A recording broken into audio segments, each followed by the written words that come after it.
All right, hey, what's happening, everybody? I'm very excited to bring another conversation with a Raleigh Young Professional member, my new friend, Mr. George Earhart. And this one is something that I'm really excited about. Well, one, George, I'm really excited that you and I got to connect and meet, but you shared with me some really cool ideas and things you're doing.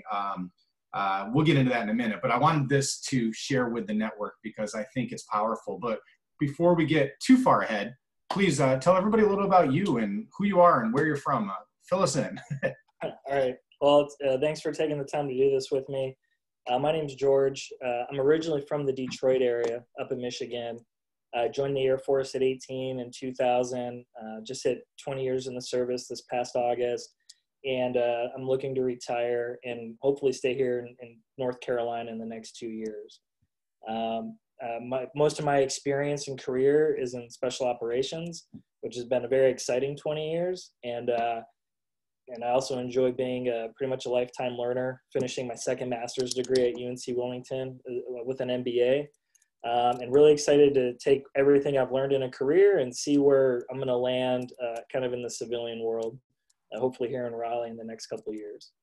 That's super exciting. What an exciting time to be going through all this right now. And when you and I first talked, you shared with me a bit about how you're using LinkedIn to network and grow your relationships and to look for, those next moves, those next careers. And I think that there's a lot of value that you could give to our network with what you've got going on. And I just wanted to ask you a little bit more about that, if that's all right. Yeah, absolutely. I'm kind of an anti-social media guy. So adjusting to LinkedIn was interesting. I got exposure to it this last March at a residency prior to COVID hitting UNC Wilmington for school, and kind of saw how it could be a powerful tool to kind of get outside my bubble, which is mostly in the military, to really just get information from people in different industries and learn about what those are all about, roles that maybe I could be of value in, because it's a whole nother language, it's a whole nother set of responsibilities, and I just don't know a whole lot about it. So I've been using LinkedIn primarily to network that and get information to help me figure out what I'm going to do in 2 years, or at least put me in a good direction, and then and then also hopefully set up an internship my last 16 months of service or 6 months of service. Yeah, it's so cool. I talk to people every day via LinkedIn. I'm making connections myself every day. I'm talking with 3 or 4 brand new people I've never met before, straight from LinkedIn. And so I've got a strategy, if you will, right? A plan, because I think that I at least need to plan for it. I don't want to leave it up to chance how I'm going to meet people. And I think I got so connected to you because you're doing something very, very similarly. You've got a plan, you've got a strategy. You're approaching this like you're serious about it, which I think is smart. And I'm talking to so many of these people every day that are asking me, well, how do I grow my network on LinkedIn? How do I actually utilize it to find, connections and build relationships and get my next job? And you're doing it. So if you would, walk me through some of the steps that you're doing to make these connections and how it's leading to relationships for you, if you would. Yeah, absolutely. So I'm primarily you can use LinkedIn obviously for a number of things and goals. So my situation is a career pivot in 2 years from active duty military to figuring it out. So it's pretty big, crazy change in a life. And I'm sure there's people who might not even be 20 years into a career and just looking to do a pivot because maybe they're not happy with where they're at. But I think if you have time and you're in a stable position, like you should allow yourself the opportunity to get as much research and learn as much as you can prior to taking that leap. So for me, when I started learning how to use LinkedIn this last spring, I was obviously 0 people in a network. I'm closing in on 2,000 now. Step number 1 was to really use that profile page, your profile page, every block has something unique you can use to say about you. And what I've learned from it, and this has been from reaching out and getting feedback, especially from people who are in hiring positions. So using that first block as your 30-second elevator pitch, like you might not think it means anything, but actually having a banner photo makes you stand out a little bit more. You can use a photo that encapsulates something about you. Like for mine, I try and use that weird umbrella as an outside the box. I'm not like your typical every umbrella, but I can still get the job done. Mm-hmm. That's what I'm trying to convey with that. Your profile picture, I think that should be something professional, but it's just a good picture of you. It doesn't have to necessarily be a suit and tie. I think if you're just doing something you love, that's another way to show, oh, you know what, George, here's a picture of George skydiving, that would be a great conversation piece. Fill it all in. It's there for a reason. I've seen a lot of profiles where it's just bare bones, and I haven't reached out to those people probably because of that, and I don't know, because I'm like, all right, well, what do you have to offer essentially? So step one for me was setting up the profile and really being deliberate with each block, reaching out to friends. If you have friends who use LinkedIn as a recruitment tool, they're like the best people to get feedback on how your profile looks. And even if it's outside your comfort zone, for me, all this whole thing has, so it's been worth it. Any questions on that? No, good points there. I think that, I spend a lot of time on LinkedIn too, and I see a lot of profiles that look like they were just thrown together, or someone just put a picture up in a brief description. But I think the more information you have on there, the better for sure. So great step one. What comes next? All right. So after I got my profile to where I thought it was a good, accurate depiction of me. I needed to start building a network. So obviously on your LinkedIn, when you're first starting out, you've got all your buddies that you might know on there. So for me, it was like kicking off with all military guys, which is great. But then people from universities that I've attended, UNC Wilmington, East Carolina, etc. But then it was like, all right, not everyone's necessarily an industry I'm interested in. Still good and valuable to have connections to work that spider web. But a great, powerful feature on the LinkedIn is the search bar. So for example, here in Raleigh, I'm interested in a lot of the tech companies. So I've been kind of starting out with some of the larger ones. I don't know a lot of people in them at all, really. So I started off a few months ago with SaaS. I looked up SaaS, and you can look at people who are on LinkedIn, and I reached out to just a few recruiters who work there. My assumption was, a recruiter would be someone who's probably apt to accept your request and maybe answer some questions. And then if they did accept my invite, then that's what I would call one of my 10 weekly deliberate invites, which I'll get into later. But then I was like, oh, this is one of the people I really want to talk to. I'll just shoot him a personal message. Hey, my name's George. I'm retiring in 2 years from the Air Force. I'm interested in learning about your industry. Not so much also the company.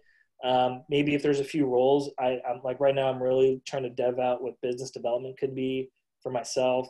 So I'll say I'm really interested in what would a business development role look like. And I think in the short term, I could be of immediate value if you have government facing clients. But I also know that I got an ability to learn things really fast. So that would be my immediate value. But, I'm sure within 6 months, you could probably put me anywhere. And then those usually if it leads to a conversation, it's great. Hopefully email traffic back and forth, just answering 1 or 2 questions, maybe a phone call or a Zoom call. I mean, now I'm getting to the point where I get almost 3 to 5 phone calls a week or a Zoom call, about 20 minutes. And it's great. That's awesome. So you mentioned you're reaching out to people. And what I liked about that was it wasn't like this big sales pitch. It wasn't a spammed message. It was deliberate. It was specific to the person you were talking to, and you were asking questions. Those were huge for me. And I think a lot of people can benefit from that. And maybe some people are missing the boat that are really just kind of coming out swinging for the fences in that first message. Yeah. Yeah. And I mean, I also don't have any heartburn if no one really responds to me or sends anything back. That's just the way it works. I'd say, like I was telling you, if I send out 10 messages, I count on maybe getting 1 reply. And I think if you're just realistic about that, I mean, maybe no one's really interested in entertaining people in that regard. Or maybe they can't answer that question. I don't know. It could be a million things. But when I do get a response back, I prepare for that kind of conversation. Or even if it falls up into some email traffic, it's very deliberate.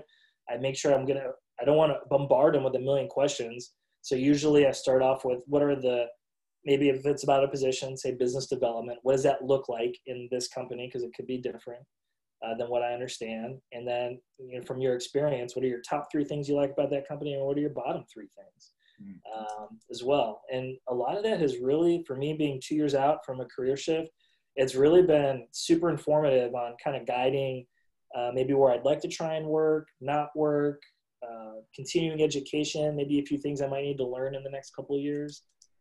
that sort of stuff. That's a good point too. And maybe I'm wrong on this, but I hope people that are looking for work, and I know a lot of people have been affected right now negatively, but I hope people are looking for work still see their intrinsic internal value in that they have a say in the matter too, even though it might not feel like it where they end up working. And what you're doing is you're looking to see if you'll actually like it as part of these places. Like, what don't you like there? What do you like? Let me see if this is a fit for me, not just please, please, please hire me. Yeah. I think that's a big deal.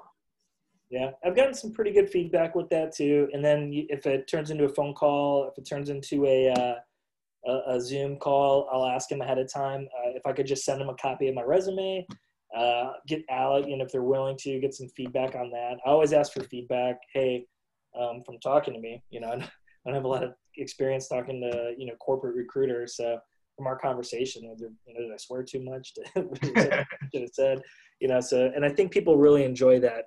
I think a lot of people, especially if they're very experienced in their field, kind of like being a mentor if they're asked. Oh, I think I agree completely. I think almost anybody wants to lend a helping hand, wants to feel like they're in a support role or a coaching role or a mentor role. I think people enjoy that. I know I do. So I totally get that. So is there any sort of strategy, if you will, from taking it from a LinkedIn message to a phone call or to an email, or is it just if it organically happens, it happens? What's that like? For me, it's just been if it organically kind of happens. I don't really have like a hook or anything to guarantee you could get a follow-on conversation. Really, for me, it's just been kind of staying active, like we've talked about on LinkedIn. There's certain tasks I try and do each week to make sure my profile is staying relevant within the network. And that my connections are meaningful, if that makes sense. So I try and keep 75% of my connections since I started to be as deliberate as possible. Obviously, you're going to see people that pop up. And you're like, all right, you're in Raleigh, cool. Maybe you're not in an industry I'm interested in necessarily, but it's good to have a broad network as well because you don't know who they're connected with either. So for me, what I try and do is each week I do one original posting, whether it's a book review, a news article, maybe it's something I just did. I did this 25-mile bike ride in the Blue Ridge a month ago. I made a post about that, and I don't know if it was because it was my actual photo that I put on there, but that thing went bananas. And I had like thousands of views, and a bunch of people liked it. And then what really was doing was drawing people to my profile. And then from that led to growing the network and some conversations. On the Raleigh Young Professionals, you approved a post when my 20-year anniversary popped up for the Air Force. I put something in there that I was interested in learning about the tech industry in Raleigh. And I got a few people, 3 or 4 people hit me up through the professionals group to kind of answer some questions there as well. So for me, it's like get your profile to where you want, where it's accurate, and then be active. So for me, being active is 10 deliberate requests. So I'll look at a company that I'm interested in. I'll spend the week trying to learn about it. And then on Sunday, I'll send some requests to people who work in that company. If they accept, I'll message each of them. That way it's not overwhelming. It's if all 10 accept and really want to learn about that company, I'll send a personal message to each of them kind of thing. I love how deliberate you are with that and how much intention's behind it. Like that's going to pay off. It's not just, it's not like, let me do 500 a day and just hope something sticks. But I think your intentionality behind it's a big deal. So, I appreciate that. Yeah. And then that way I know too, like if it's a deliberate network and being active, on there, you're constantly broadcasting to a deliberate audience as well that you want to see, using your history on LinkedIn to kind of also tell a deeper story of you. One of the things I learned from one of the recruiters was I can click on your profile, and if you have it open, I can look at your activity and I can just see everything you posted, you liked, whatever, and they can scroll through that. Some people might not like that, but I also know what I'm putting on LinkedIn. So for me, it's another opportunity if someone's interested in my whole profile to further deep dive a little bit more about who I am, what my interests are, and maybe where some of my expertise might be as well. Yeah, and they're doing it, or at least they should be. Any good recruiter or hiring manager is going to look and see. They're going to figure out as much as they can about you before they speak to you or right after they do. So you might as well be intentional with what you're putting there. 100%. So and because I want to be as deliberate as I can, I try to. Sometimes I do more, but usually it's one post a week. I like to reply to a minimum of 2 posts within my network. So within my feed, If it's something that I'm interested in, or, you know, I don't want to say, hey, good job, dude. You know, like I want to like put a deliberate 2 posts, 2 responses. Anyone that does online school knows that, like deliberate 2 posts. And just last week that paid huge dividends for me. I follow Lockheed Martin, and their military recruiter put a post in there on military applications. So I just asked them some questions about like how I should time that with my exit strategy from the Air Force. That was my response. And it turned into all kinds of back and forth with a bunch of people who follow that. I must have had 10 requests to join networks, and like 4 recruiters from different companies hit me up that follow that aerospace defense sector.